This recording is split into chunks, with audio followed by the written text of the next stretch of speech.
Software theft and piracy are rapidly ever-increasing problems of the present-day software industry. Nowadays, students from different levels are getting involved in software piracy, and piracy becomes a threat to all content makers. Software piracy is considered as a comprehensive problem in academics, institutions, companies, and among people. Software is envisaged as intellectual property, and an unauthorized duplication of this software is a curse to software industry.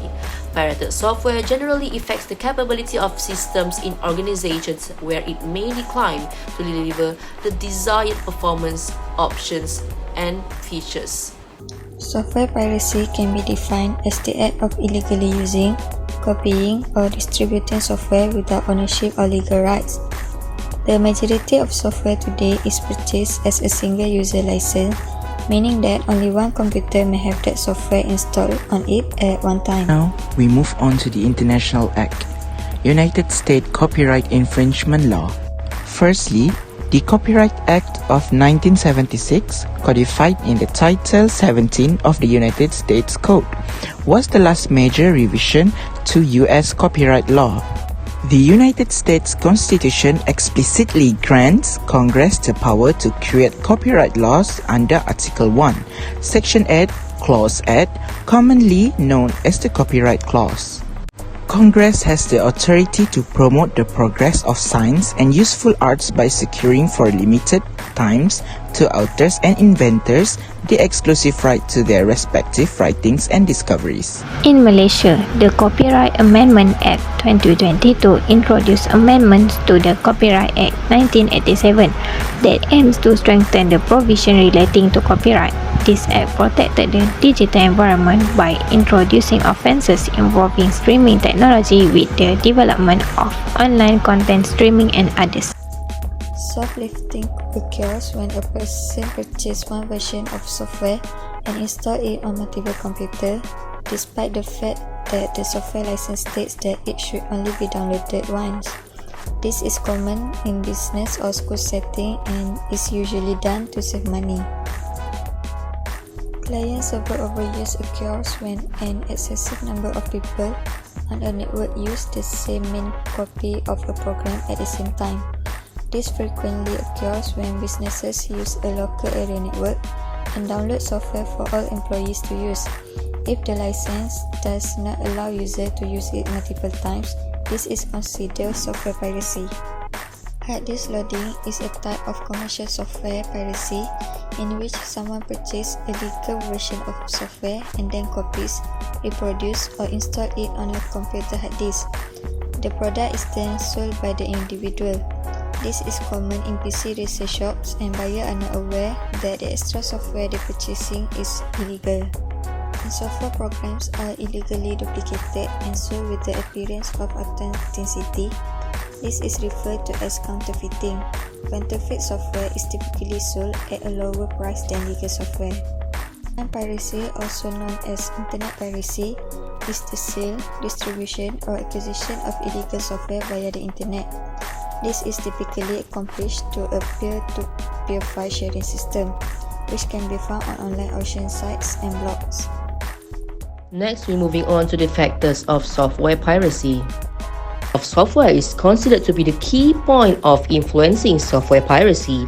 Although software industries provide information regarding copyright of software to computer users by employing licensing agreements as a means of information during the installation process, most of the users do not even bother to read license agreements before moving to the next step in the installation period. Many people misuse software products.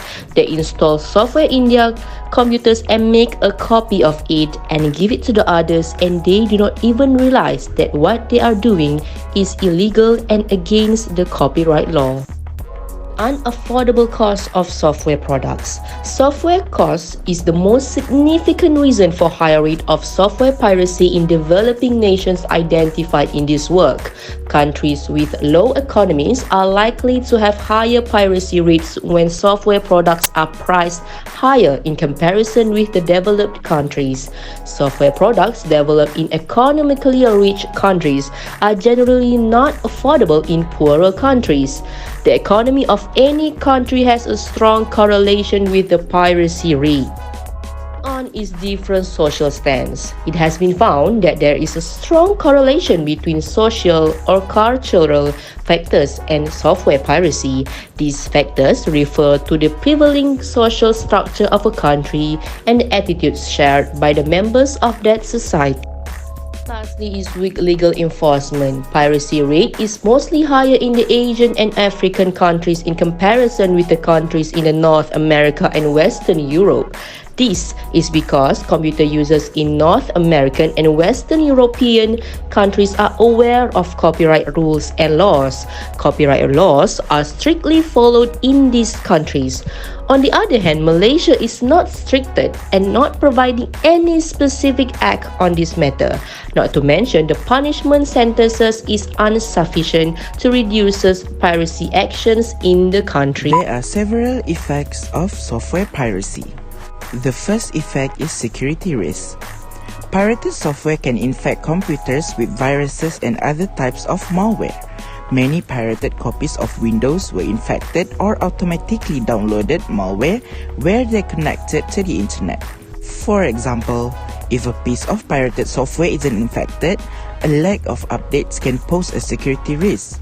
Some pirated software copies are unable to update properly, forcing users to continue using outdated version with security flaws.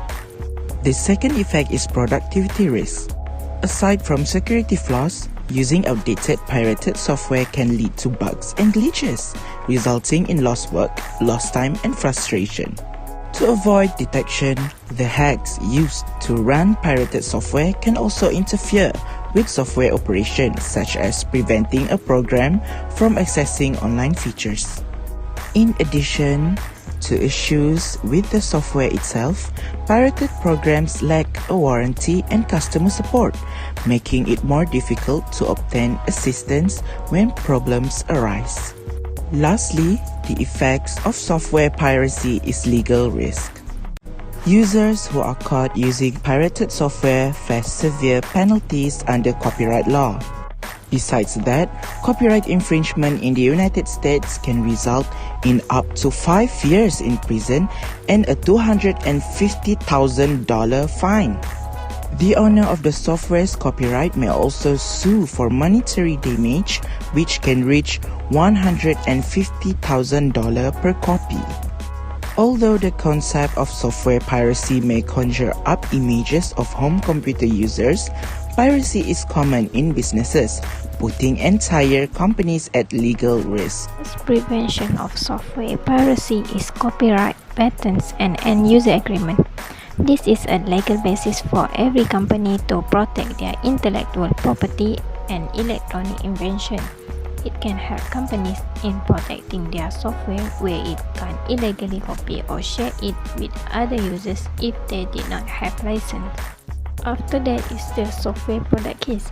This software product key can decrease end-user piracy since people who intended to distribute locked software can generate keys with their codes.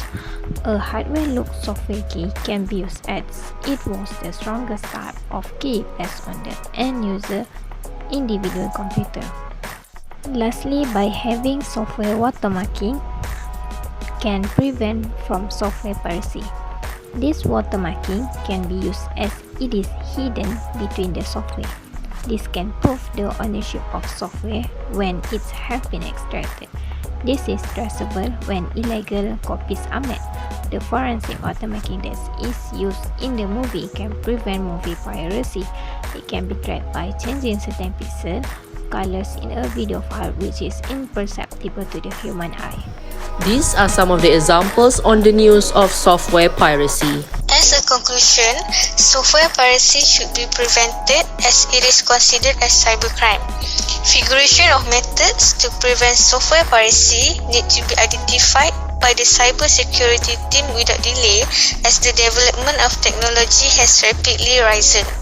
The growth of technology has left a huge impact towards software developers since it costs a huge amount of money to develop the software.